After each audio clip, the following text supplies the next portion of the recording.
Welcome back to the channel. Today we have Arne Slot's 4-2-3-1 tactic. It's one that you've been asking for a while, so as an Everton fan it's taken me a long time to get to grips with the idea of doing this, but here we are.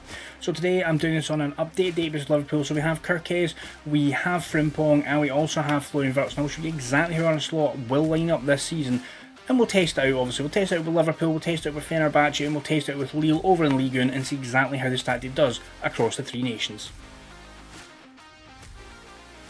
And first up with Liverpool, you can see in the Community Shield we battered Crystal Palace 3-1, 2 goals from Wirtz in his first start for the club and a goal from McAllister, 3-1 victories, first trophy in the bag. And then in the EFL Cup, as you can see, we beat Watford in the third round, then we beat Forest 5-0, really convincing win there, then we beat Blackburn in the quarter-finals, beat Southampton over 2 legs in semi-finals to set up that tie against Chelsea at Wembley, and Ryan Gravenberch scored in the 6th minute. We've won our second trophy of the season, we've won the Community Shield, we've won the EFL Cup, can we win one of the bigger ones? And unfortunately in the FA Cup we needed a replay to get past Colchester in the third round, then in the fourth round we lost narrowly 1-0 to Manchester City, so we've lost out in the FA Cup unfortunately. And for some reason on this updated database, Liverpool are in the Europa League, don't know why, but here we are. So we managed to win 6 wins out of 6, we managed to absolutely batter teams. We beat Freiburg 5-0, Galatasaray 2-0, Ludogorets 5-1 and 3-0, Freiburg 2-1 and Galatasaray 4-0 there. To score 21 goals and only concede 2 in the group stage, finishing 18 points. In the knockout stage we managed to beat Red Star 9-1 in aggregate, absolutely battering them over the 2 legs. And in the quarterfinals we managed to best Roma 5-1 on aggregate. Semi-final time now and we beat Celtic 7-2 on aggregate, and that set up a final against Atalanta. And in that final we came out again convincing winners 5-2. Goals from Frimpong, McAllister, Nunes, Cody Gakpo and Conor Bradley meant that we were taking that trophy back to Merseyside. And to go along with that, we have won the Premier League, 93 points, 2 above Manchester City, 29 wins, 6 draws, 3 losses, to have a goal difference of 63, absolutely phenomenal season. And in terms of the overview, we will see most goals scored 92, few shots against were second best, most shots for were second, best pass completion we are not up here, most possession we're not up here either, it looks like it was Man City's season really. Dribbles were not there, most tackles won were not there, so as the most clean sheets we've kept 19, only conceded the 29 goals. And that's why we've managed to win this. Most goals scored, least conceded, easy recipe to win a league title. In terms of some of the player numbers, if we take a look now, we'll see in terms of most goals, Mo Salah second with 30, Darwin Núñez chipping in with 14. In terms of assists, the new man, Florian Wirtz with 13, Frimpong with 11 as well, Mo Salah up there with 9. Player of the matches, we've got Frimpong and Mo Salah among the best players. Most shots, Mo Salah's up there. Key passes, the most is Florian Wirtz with 93, best pass completion, usually goalkeepers. Most dribbles, we're not here.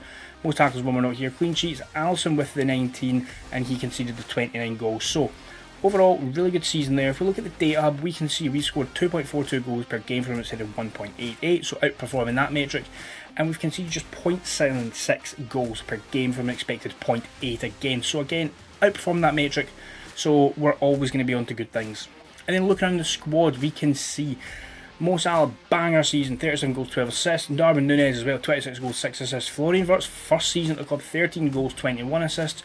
Diaz, Gakpo and Van Dijk all in the double digits for goals as well. And if we look at the assist numbers, we've seen Wirtz, Andy Robertson with 13, Frimpong with 13. This is the Liverpool way, attacking fullbacks, getting in the action.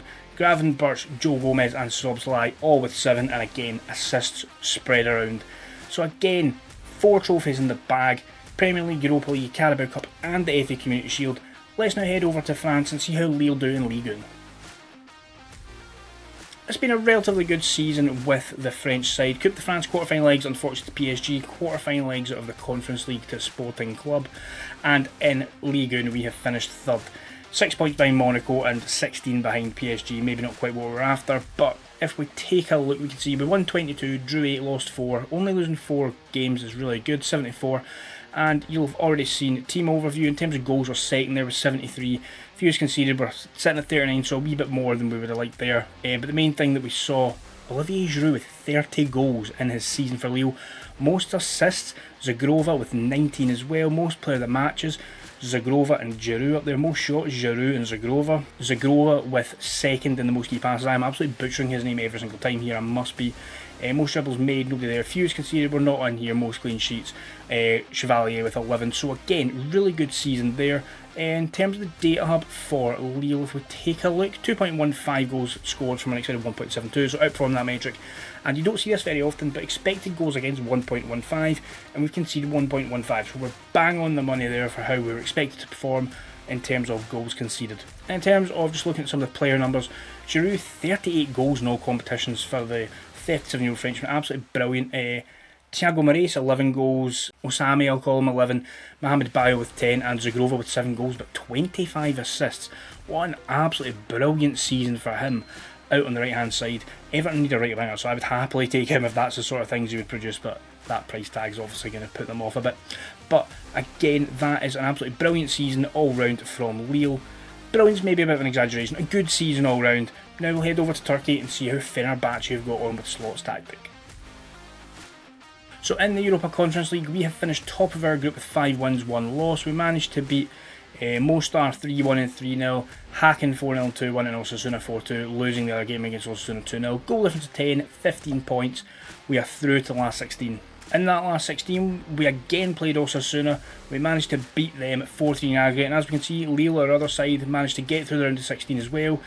Lille unfortunately came up against Sport and lost out there, as we saw. Fenerbahce, we beat AZ Alkmaar 5-1.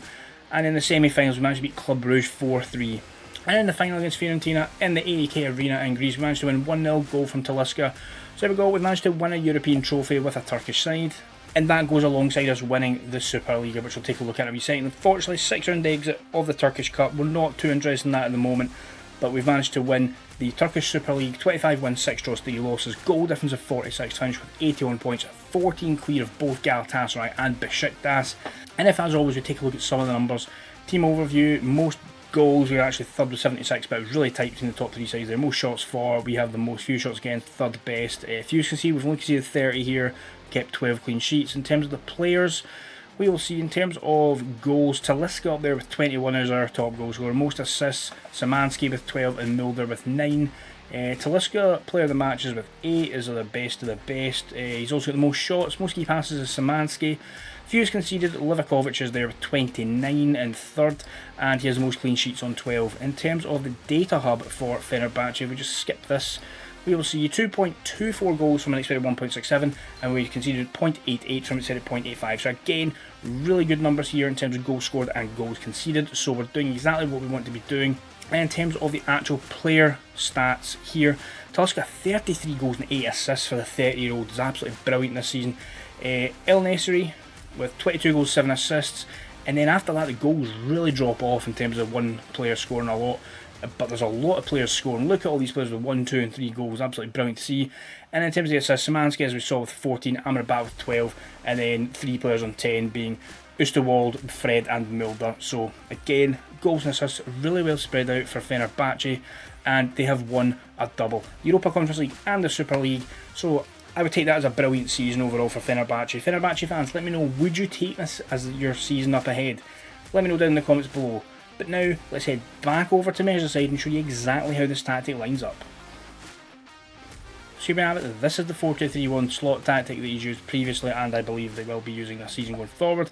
Starting off, we're on the positive mentality here. You can tick it up to attacking if you really want to. In terms of possession, we're playing just in the middle here, fairly wide. We're going with the shorter passing, the standard tempo. We're hitting low crosses, and we're hitting those crosses early. In the transition, we're counter-pressing, we're countering, we're distributing the ball quickly. We are distributing it to the full-backs and to the centre-backs, and we are asking the goalkeepers to take short kicks. And out of possession, if we take a look, the high press, the high defensive line, shrugging the press much more often, we're preventing the short goalkeeper distribution, and we are stepping up more. And player-wise, it's set up as a standard 4-2-3-1. In goals, we have a sweeper keeper on support with no additional instructions. On the right back and the left back, we are playing with 2 wing backs, both on support, both with cross more often. The 2 central defenders, both ball-playing defenders on defend, both just set to tackle harder. And in the midfield too, we have on the right-hand side a defensive midfielder on defend with tackle harder, and alongside him we have that deep-lying playmaker on support with mark tighter. And in the forward lines, on the right-hand side, the Mo Salah role, we have an inside forward on attack with shoot more often and roam from position. Basically just let him do what he wants, let him shoot when he wants, go where he wants, he will get you exactly what you need. In the middle we have an attacking midfielder on support to dribble more and move into channels, and on the left hand side we have the inverted winger on attack, tackle harder and mark tighter, just keeping that press in the final third. And then up front we have the advanced forward on attack with tackle harder. So if we take a look at this, you can pause the video, take notes, etc. if you don't want to download it, but I'll have multiple download links down below if you are wanting to do so. And remember, please like, share, subscribe and comment on what tactics you would like to see next. And as always, I'll see you then.